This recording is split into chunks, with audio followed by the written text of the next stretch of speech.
10 लाख रुपये स्वीकारल्याच्या लाचखोरी प्रकरणी न्यायालयीन कोठडीत असलेले आरोपी संतोष खांडेकर, आयुक्त महानगरपालिका जालना यांचा नियमित जामीन अर्ज आज रोजी माननीय विशेष न्यायालयाने नामंजूर केलेला आहे।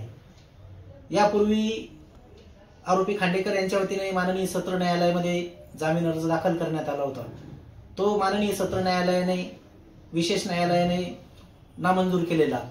त्यानंतर आरोपीने त्याच्या नाराजीने माननीय उच्च न्यायालय खंडपीठ औरंगाबाद येथे जामीन अर्ज दाखल केला।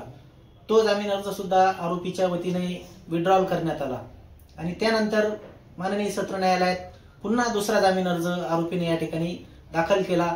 मागील तारखेस सदरील जामीन अर्जावर सुनावणी दोन्ही पक्षाच्या वतीने झाली।